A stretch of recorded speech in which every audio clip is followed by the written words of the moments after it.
Cerita akan berawal pada sebuah laboratorium di mana seorang ilmuwan bernama Yang Gisu, ini dia manusianya, berada pada kondisi telah membunuh semua rekan sesama peneliti karena orang-orang tersebut ingin menghentikan tindakan Dr. Yang dari eksperimen ilegal yang sedang dilakukannya. Sebuah eksperimen di mana Dr. Yang ingin menyatukan regenerasi reptil ke dalam tubuh manusia dengan harapan agar manusia itu sendiri dapat memperbaiki semua sel tubuhnya ketika mereka mengalami luka bahkan sakit sekalipun. Namun sesungguhnya semua penelitian dari Dr. Yang ini dilakukannya semata hanya untuk menyembuhkan anak Dr. Yang sendiri bernama Soyeon. Sebenarnya maksud dan tujuan Dr. Yang adalah baik adanya, namun karena obsesi yang berlebihan membuat Dr. Yang bersikap skeptis, sehingga dalam eksperimen, Dr. Yang membuat hampir semua subjeknya tewas, yang mana itu adalah manusia, bukan tikus, kodok, apalagi kura-kura ninja. Maka dari itulah harus ada yang menghentikan tindakan Dr. Yang sebelum ia menjadi semakin gila dan menimbulkan lebih banyak korban. Ketika senior dokter yang mengetahui bahwa ia melakukan tindakan ilegal, maka ia pun meminta bantuan kepada pihak berwenang untuk melakukan penangkapan. Akan tetapi pada saat itulah tiba-tiba saja terjadi gempa yang benar-benar dahsyat, bahkan mungkin mencapai ratusan skala Richter, karena gempa tersebut menghancurkan bangunan secara keseluruhan, total, tidak terkecuali bangunan tempat di mana Dr. Yang berada, sehingga Dr. Yang dan anaknya bersama semua orang yang berada di sana pun tertimbun oleh reruntuhan gedung. Singkat cerita, tahun-tahun pun berlalu, dunia yang pada awalnya berada di puncak peradaban kini menjadi hamparan gurun apokaliptik, seolah kembali ke peradaban masa lalu, di mana tidak ada lagi kesibukan bagi-bagi sembako, uang, atau sekedar souvenir dengan harapan dapat menambah nominal suara yang pada hasil finalnya bisa memberikan kesejahteraan bagi mereka yang ada di kursi sofa, bukan kita sebagai kaum duafa yang hanya bisa duduk sambil menganga berharap belas kasihan dari mereka yang ada di atas sana. Selain itu, uang atau harta benda juga tidak memiliki manfaat sama sekali, karena pastinya tempat karaoke dan pijat sudah tidak bisa beroperasional. Akan tetapi, air adalah satu-satunya hal yang menjadi paling berharga selain martabak manis. Mengesampingkan itu semua, mari saya perkenalkan kepada kalian sepasang pemburu bernama Namsan dan Jiwan yang sedang melakukan perburuan, di mana karena tidak ada lagi peternak ayam, maka mereka memburu makhluk hidup apapun selain manusia, bahkan tidak terkecuali bahwa itu adalah seekor buaya buntung. Dengan perlahan Jiwan membidik mata seekor buaya yang berada tepat di hadapannya, namun ketika ia melepaskan anak dari panahnya, bidikan Jiwan ternyata meleset beberapa inci, yang mana hal tersebut membuat si buaya pun pingsan, namun hanya untuk sesaat, karena ketika Jiwan berjalan mendekat, si buaya justru terbangun dan dengan ganas berusaha memangsa Jiwan. Dan ketika Jiwan hampir menjadi lauk bagi sang buaya, Namsan datang secara tiba-tiba, kemudian menarik buaya dengan begitu mudahnya seolah-olah yang ditarik hanyalah seekor kambing, lalu dengan menggunakan golok miliknya, Namsan memenggal kepala buaya tersebut hingga terputus dari tangkainya.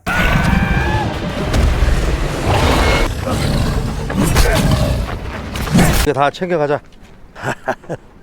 아이 맛있겠다. Setelah membunuh sang buaya, mereka berdua membawa pulang buaya tersebut karena selain bisa dijadikan lauk untuk dikonsumsi secara pribadi, sebagian dagingnya juga dapat ditukar atau istilahnya barter dengan benda-benda yang bisa bermanfaat sebagai penunjang kebutuhan hidup. 이거 먹을 수 있어? 줘. 네. Sementara itu, di tempat agak jauh dari keberadaan Namsan, hidup seorang wanita muda bernama Suna yang tinggal bersama neneknya. Suna sendiri adalah wanita yang diselamatkan oleh Namsan saat terjadinya bencana, dan karena ingin bertemu dengan penyelamatnya atau Namsan untuk memberikan sebuah lukisan, Suna bersama si nenek pun pergi ke tempat Namsan. 남산 씨 내려오는 날인가? 응. 오빠 안녕? 수다.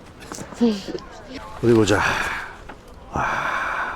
Namun setibanya di tempat Namsan inilah, tiba-tiba saja datang segerombolan bekatul yang mengaku sebagai polisi dan sedang mencari pelaku tindak kriminal. Akan tetapi itu hanyalah sebuah alasan belaka karena mereka hanya ingin membawa orang-orang untuk dijadikan budak oleh mereka. Selain itu, cara mereka pun terkesan belak-belakan karena hanya menggunakan sketsa serampangan. Para bekatul ini membawa orang-orang seenak jidatnya, bahkan mereka pun tak segan-segan untuk melukai jika ada yang melawan. 너 경찰 맞아? 합장하면 이렇게 다친다니까.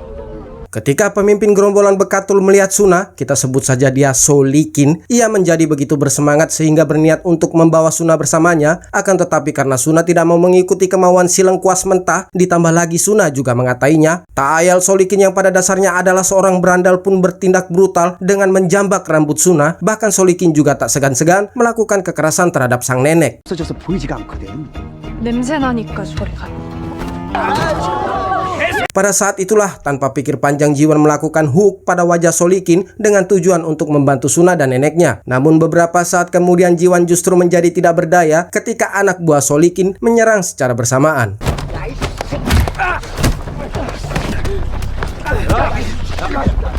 Melihat kejadian sudah seperti ini, Namsan hanya bisa melerai perkelahian untuk menghindari masalah yang lebih besar. Namun karena memang Solikin dan anak buahnya minim akan pembelajaran, sehingga Namsan juga wajib dan harus memberikan sebuah pengajaran agar kedepannya Solikin dan anak buahnya bisa mengingat seperti apa rasanya jika sebuah kepalan tangan sebesar kelapa sawit mendarat dengan keras pada wajah dan tubuh mereka.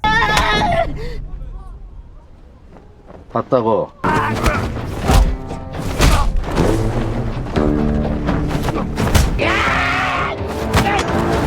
Ketika Solikin mengetahui orang yang dihadapinya bernama Namsan, nyalinya pun ciut, nyunyut dengan seketika karena Namsan adalah orang yang pernah membuat babak belur seorang pria bernama Tiger, berandal yang terkenal kejam sekaligus merupakan pimpinan daripada Solikin dan anak buahnya. 남산. 그 남산.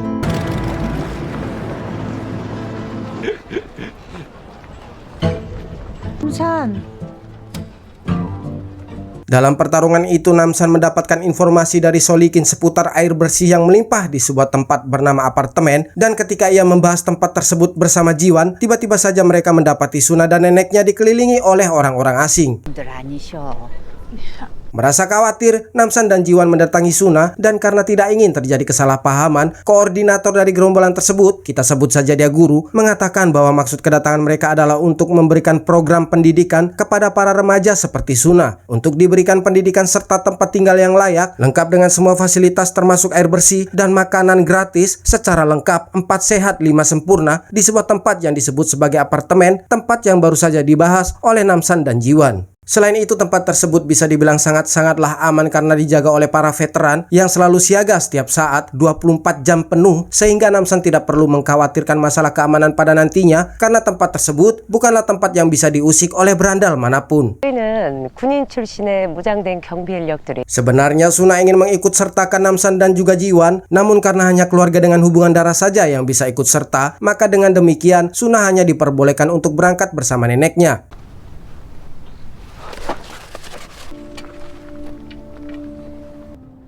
언제 이렇게 자세히 봤대? 나도 떠나고 무슨 낙으로 사냐 이제.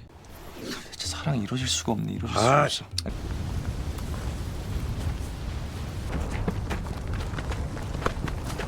Dalam perjalanan, Suna bertemu dengan gerombolan lainnya dan disinilah ia berkenalan dengan seorang wanita muda seusianya bernama Juye. Terlepas dari itu semua, di tengah perjalanan nenek Suna dan seorang pria tua tidak sanggup untuk melanjutkan perjalanan, maka dari itulah guru meminta 2 orang timnya untuk mengantarkan mereka menuju ke klinik terdekat sehingga Suna harus terpisah dari sang nenek. Setelah itu, mereka pun kembali melanjutkan perjalanan. Yang tak begitu lama mereka bertemu dengan tim penjemput yang mana Suna terpaksa mengajukan komplain karena jika memang begitu dekat dengan tim penjemput, tidak seharusnya ia terpisah dari neneknya. Maka untuk menenangkan Suna, Syekh San Kwon yang merupakan pemimpin dari tim penjemput meminta semua untuk kembali menunggu hingga kedatangan nenek Suna. Namun karena terdapat seorang anak kecil yang merasa sangat kehausan setelah perjalanan panjang, maka tidak ada pilihan lain selain kembali meneruskan perjalanan. Sedangkan nenek Suna sendiri, guru memastikan akan kembali mengirim tim penjemput untuk menjemput nenek Suna. Dan di saat naik ke mobil inilah, Suna melihat sebuah tanda aneh yang berada di leher Syekh San Kwon.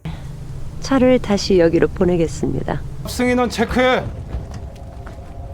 Sementara itu, nenek Suna dan pria tua lain menemukan kejanggalan karena mereka justru berhenti pada sebuah jurang. Sesaat kemudian, si pria tua didorong masuk ke dalam jurang, sedangkan nenek Suna sendiri ditusuk menggunakan pisau oleh salah satu pengantar.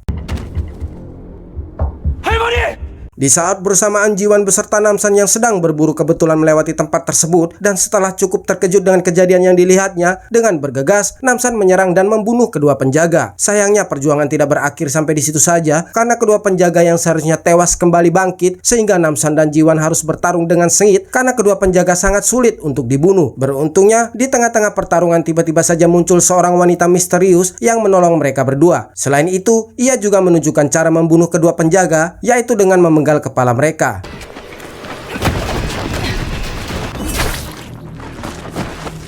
Setelah mengubur mayat dari nenek Suna, si wanita yang mengaku bernama Eun-ho dan merupakan seorang sersan ini mengatakan bahwa ia pernah mendengar tentang Namsan dan maksud kedatangannya adalah untuk meminta bantuan dari Namsan. 도와주세요. 이것들 정체가 뭐야? Dikisahkan oleh Eun-ho setelah terjadinya bencana, ia bersama Sersan Kwon atau pemimpin dari tim yang menjemput gerombolan Suna berusaha untuk mencari penyintas. Pada saat itulah mereka menemukan sebuah apartemen, satu-satunya bangunan yang masih tersisa. Dengan beberapa penyintas atau orang yang selamat dari bencana, Eun-ho beserta timnya berusaha untuk kembali membangun ulang apartemen tersebut karena secara kebetulan di bawah tanah tempat apartemen berdiri terdapat sumber air. Di tengah-tengah pembangunan inilah muncul kehadiran Dr. Yang, satu-satunya dokter beserta eksperimen gilanya yang ternyata masih hidup. 의사라서 많은 도움이었습니다. 아이들이 박사에게 간 이후로 돌아오지 않았다는. Pada awalnya dokter Yang sangat membantu, namun kedoknya mulai terbongkar oleh Eun-ho di saat Eun-ho mendapati bahwa semua orang yang dibawa oleh dokter Yang tidak pernah kembali. Pada kenyataannya dokter Yang masih saja terobsesi dengan serum regenerasi, menggunakan manusia remaja sebagai subjek percobaan dan berusaha menyembuhkan putrinya yang kini hanya memiliki setengah bagian tubuh dan masih dalam keadaan hidup.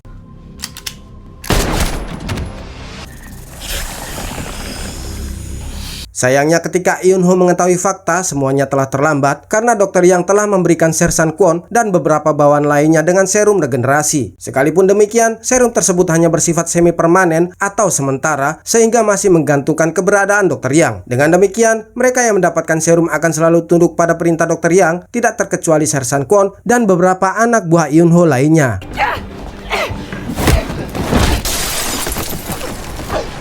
Setelah berhasil melarikan diri, Eun-ho lalu mencari bantuan dan kini disinilah dirinya berada meminta bantuan dari Namsan untuk menyelamatkan bawahan Eun-ho lainnya yang kini sedang ditawan oleh dokter Yang. Sementara itu, Suna dan lainnya telah sampai di apartemen. Di sana ia kemudian bertemu dengan dokter Yang, akan tetapi Suna masih saja terus mengkhawatirkan keberadaan sang nenek sehingga ia bahkan enggan untuk minum setetes air sekalipun. Di samping itu, ketika berada di apartemen, semua siswa harus terpisah dengan keluarga mereka karena siswa akan berada di lantai atas, sementara para orang tua harus berada di bawah tanah untuk mengolah air hingga menjadi layak pakai dengan jam kerja yang tidak terbatas. 이 일을 매일 해야 하는 거예요? Untuk sementara mari kita ke sebuah tempat di mana Solikin sedang bersama bosnya yang bernama Tiger. Ini dia manusianya yang sedang mengadakan taruhan dengan komplotan beranda lain dengan budak sebagai bayarannya. Sesaat terjadi perselisihan dan baku hantam antara mereka karena namanya juga preman. Begitulah cara mereka menyelesaikan sebuah masalah dalam perselisihan. Berbeda dengan preman yang duduk di kursi jabatan. Namun di tengah pertarungan, Namsan datang dan menghentikan keributan.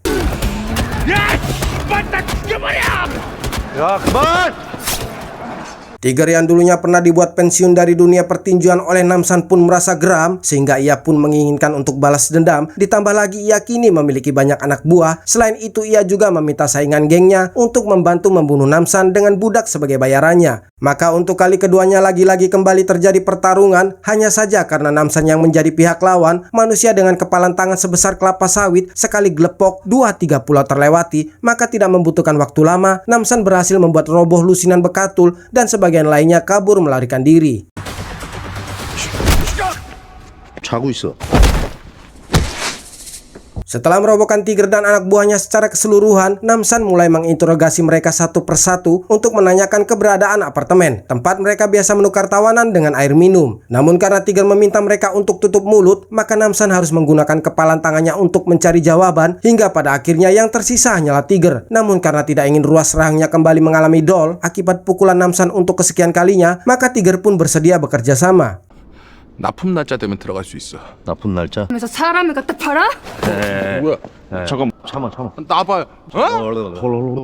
Kita kembali ke apartemen di mana Suna dan teman barunya Juye mulai mengikuti kelas. Akan tetapi Suna melihat sebuah keanehan karena beberapa siswa di sana memiliki luka pada leher mereka. 앉으면 돼. 그러니까 낭비되어 왔던 거예요. Tak berapa lama kemudian datanglah Dr. Yang dan dengan dalih bahwa Dr. Yang memerlukan bantuan Juye untuk sebuah penelitian, maka Dr. Yang meminta Juye datang ke laboratorium. 하고 싶어 한다고 들었어요? Sesaat kemudian Suna mempertanyakan tentang keberadaan neneknya, namun ketika Dr. Yang mengatakan bahwa nenek Suna telah tiba, Suna justru mendapat kabar lain bahwa neneknya sedang dalam perawatan karena nenek Suna mengalami sakit keras, sehingga Suna pun belum bisa bertemu dengan neneknya untuk beberapa hari ke depan. 몸 상태가 많이 안 좋으셔서 2-3일간은 치료를 받으셔야 될 거예요. Dr. Yang lalu berusaha membuat Suna untuk tetap tenang dan tidak mengkhawatirkan neneknya, lalu meminta Suna untuk meminum air yang diberikannya. Akan tetapi lagi-lagi Suna merasa enggan untuk meminum air karena ia lebih merasa khawatir dengan kondisi sang nenek.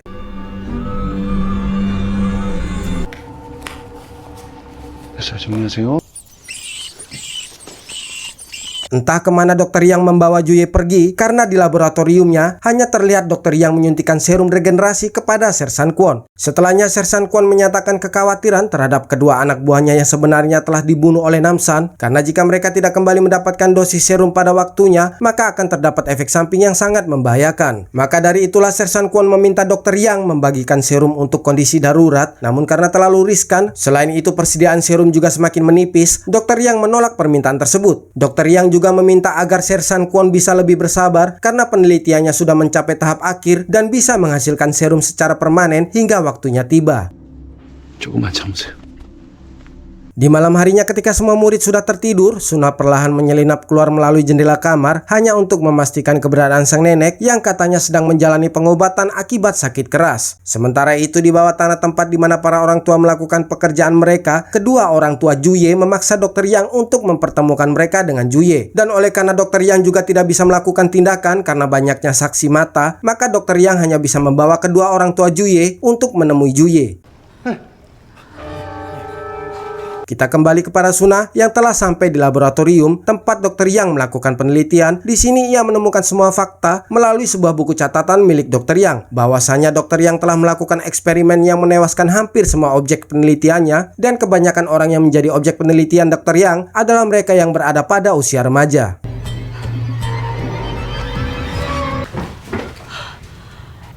Sesaat kemudian, Suna menemukan keberadaan Juye yang terbaring tak sadarkan diri dengan selang yang menancap pada leher Juye. Namun belum sempat Suna membebaskan Juye, ia tersadar akan kedatangan Dr. Yang dan kedua orang tua Juye. 자, 따님 잘했죠? 자기 역할을 아주 잘하고 있죠? Setelah ia bersembunyi, Suna menyaksikan kedua orang tua Juye dalam keadaan panik. Sekalipun demikian, Dr. Yang mengatakan bahwa orang tua Juye tidak perlu khawatir karena Dr. Yang bahkan berhasil membuat anaknya yang kini hanya memiliki sebagian tubuh masih dalam keadaan hidup. Selain itu, keberadaan Juye sangatlah penting bagi penelitian Dr. Yang, namun karena melihat kondisi anak Dr. Yang, membuat orang tua Juye seketika panik dan ingin membawa Juye pergi dari sana. Yang tanpa mereka sadari, tindakan orang tua Juye ini justru membuat Juye mengalami ketidakstabilan, berakhir dengan kematian Juye sekaligus terhambatnya penelitian Dr. Yang untuk mencapai tahap selanjutnya. Sehingga dengan amarah yang meluap, Dr. Yang membunuh orang tua Juye dibantu oleh Sersan Kwon yang sedang berada di sana.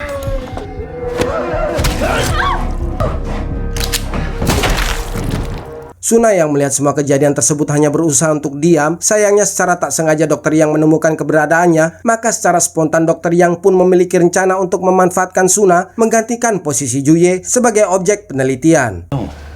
쉽게 죽게 하지 않으니까. 쟤는 제 연구에 꼭 필요한 게 있거든요. Keesokan paginya, gerombolan Namsan sampai di tempat tersebut. Dengan menggunakan dalih bahwa mereka akan mengantarkan budak, Tiger berusaha untuk membawa Namsan dan kawan-kawan masuk ke dalam apartemen. Sayangnya tindakan ini diketahui oleh penjaga, sehingga tidak ada pilihan lain bagi Namsan dan kawan-kawan selain menerobos masuk dengan paksa.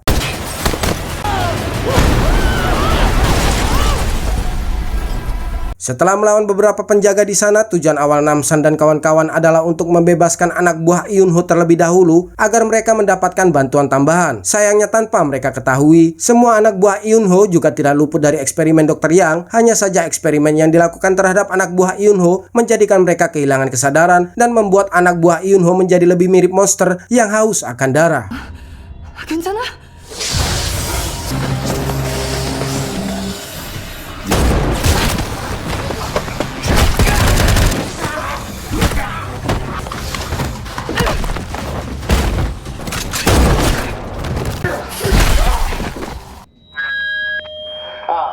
Setelah membunuh seluruh anak buah Yunho yang telah menjadi monster, Dr. Yang meminta Namsan dan kawan-kawan untuk pergi dari tempat tersebut. Yang mana Dr. Yang juga memberikan jaminan tidak akan menghalangi jika mereka segera pergi saat ini juga. Namun tentunya kita semua tahu bahwa Namsan tidak akan pergi tanpa membawa Suna keluar dari tempat tersebut. Sehingga ketiganya pun melewati pertarungan demi pertarungan untuk menyelamatkan nyawa Suna. 순아 데리고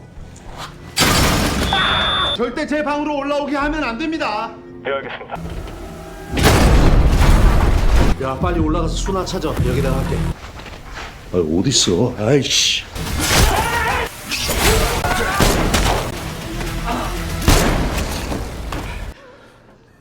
내가 당신들도 빨리 당신 애들 찾아 아 무릎이 계속 올라가. 뭐 어쩌라고. 빨리 가. 앞장서. Ketika mereka berpencar, Yunho bertemu dengan Sersan Kwon dan mulai bertarung. Akan tetapi Sersan Kwon berhasil membuat Yunho tumbang sehingga Namsan pun turun tangan karena Jiwon sendiri masih harus mencari keberadaan Suna dengan guru sebagai sandera. 너 빨리 가이 새끼 내가 할게 뭐 묻은 거야?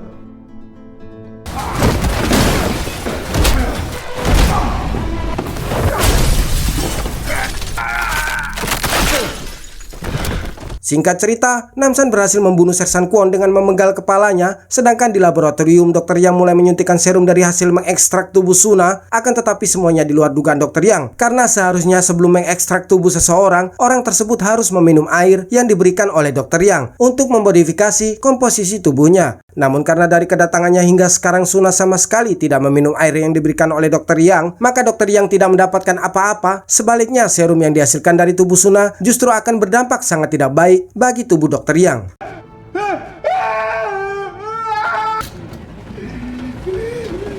Di saat bersamaan Jiwon datang untuk membebaskan Suna, akan tetapi karena Dr. Yang menyandera Suna, Jiwon tidak bisa berbuat banyak, sehingga Dr. Yang memanfaatkan momen tersebut untuk melarikan diri.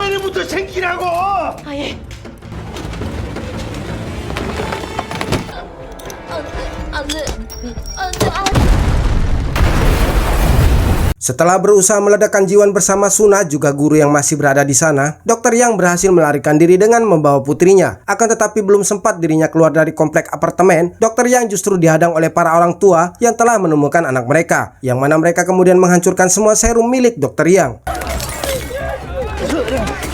Sesaat Dr. Yang mengambil senjata di dekatnya dan menembak para orang tua secara serampangan. Tanpa ia sadari, tembakannya tersebut justru menghancurkan tempat di mana Dr. Yang mengawetkan putrinya, sehingga putri Dr. Yang harus tewas dan Dr. Yang tidak memiliki kesempatan untuk mempertahankan putrinya. Selain itu, tubuh Dr. Yang juga mulai bermetamorfosis menjadi reptil, sehingga hal tersebut membuat Dr. Yang sangat marah terhadap komplotan Namsan. Namun ketika ia ingin membunuh Suna dan yang lainnya, Namsan terlebih dahulu menembak Dr. Yang tepat di bagian kepalanya.